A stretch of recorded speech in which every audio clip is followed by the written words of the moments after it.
Let's recap UFC 316.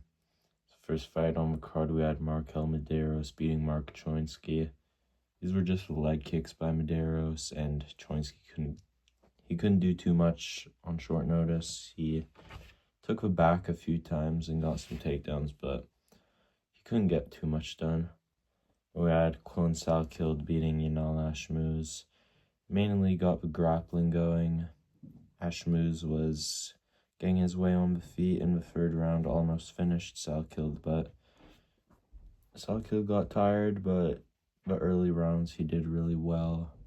Got the takedowns, showed good striking. Just maybe has to pace himself in the future. And then after we had Jusang Yu, he got a highlight reel over Jeka Sargi. Sargi just charged in with a 1-2, got caught with a left hook. 28 seconds in the first round. Good job, Jusang Yu. Then we had Wang Kong beating Ariane De Silva. De Silva missed weight by 6 pounds, so maybe something was going on with her health, but Wang Kong just got leg kicks, chewed up the legs, got good punches. I mean, De Silva was also landing some good shots, but couldn't get some action with the leg all beat up. And now let's move on to prelims. Andreas Gustafsson beat Chaos Williams, just put a pace on him, completely broke him in the clinch.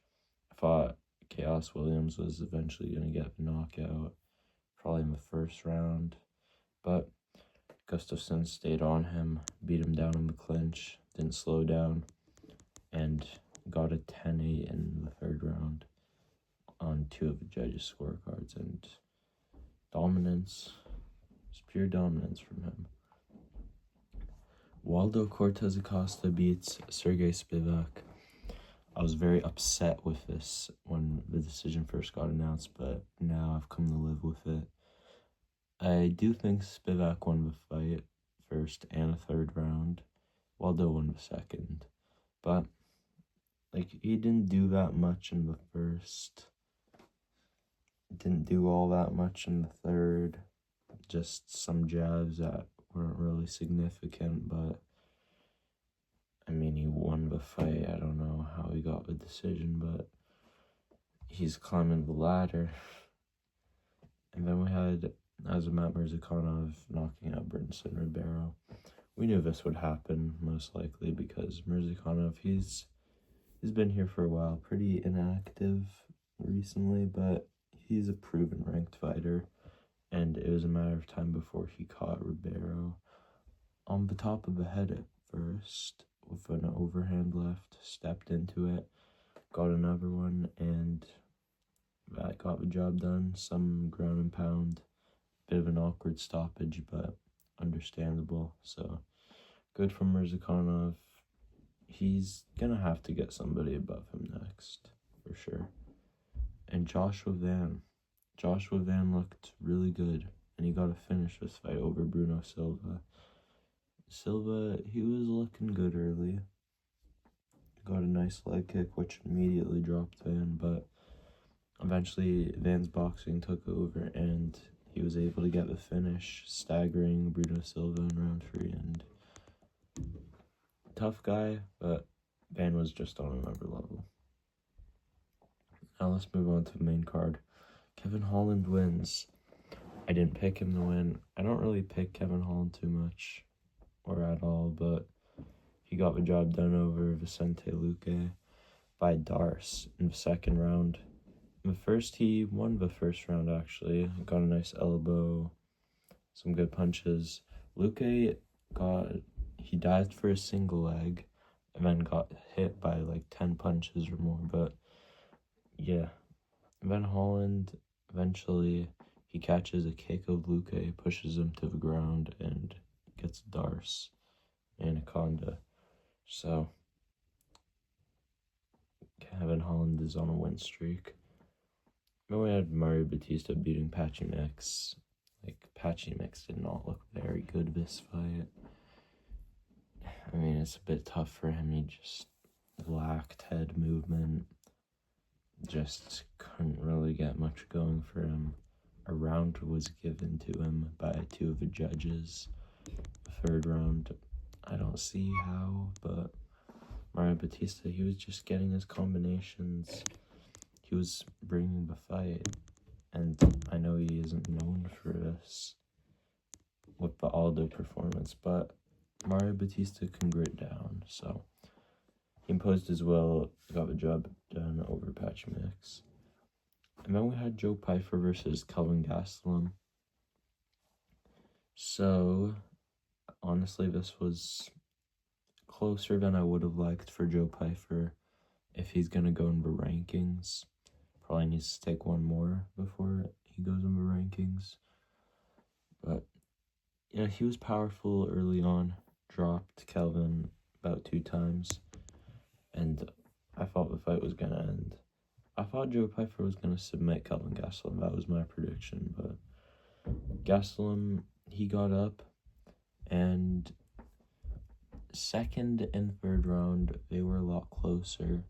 Numbers were a bit off, but Pyfer landed more meaningful strikes in round 2, and officially Gastelum landed more, but I don't know about that. In round 3, Gastelum won that round. Just, landed more. Nothing too meaningful, but very good. Pretty good win by Joe Pyfer. Just not as dominant as I would have expected, but he's on his way. And co-main event, Kayla Harrison submits Juliana Pena. This is what I said. I said first couple of rounds she'd probably get Pena out of there. And first round she takes her down almost immediately, then gets illegally upkicked. Pena is taken up. She gets a point taken away from her, immediate 10-8. And it was at the end of round 2, I believe. So it was a 10-8, which is even worse for Pena in round 2. Kayla got her down pretty easy again, and just with 8 seconds left, went for a Kimura, and within a few seconds, she got a tap from Pena. So, just dominance from Kayla Harrison. Different level of strength. Almost man level of strength, if you haven't caught on already. But she's fighting Amanda Nunes next. I think she probably beats Amanda. I do. But who knows? Maybe I'll need to break that one down later. Anyway, Kayla Harrison, 135 champion in women's division. She looks way too big for 135. I know we all knew this, but honestly, she might need a 145 division again, because there's not much attention there. And there's nothing really happening at women's bantamweight anyway. I don't know, man. Now let's move on to the main event. Merab Dvalishvili gets a submission over Sean O'Malley in the 3rd round. I said Merab was going to get a decision and Sean would improve. This would be a little different fight. I don't remember completely what I said, but I expected a decision from Merab. I know a lot of people were picking O'Malley, which I could understand. I was a little worried, but Merab eventually, I was pretty confident at the end. He was dominating. First round and 2nd round I gave to him. Eric Colon gave round 2 to O'Malley, which I could understand, but I had Merab up in rounds. And he was dominating the 3rd round. And he slams O'Malley. And a few minutes later, O'Malley tries to get up. And by the way, the slam was with 3 minutes in the round, more than that.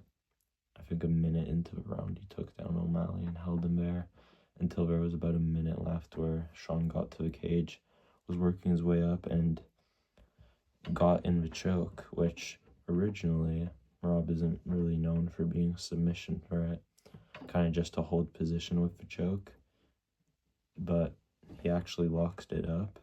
Ninja choke, Sean rolls to his back for north-south, but then Merab puts all his weight he goes chest to face with O'Malley and Sean taps. Merab was too strong for him. I know O'Malley was stronger this fight. He looked better this fight. He was making adjustments, but Merab just made more. The strength difference was too much.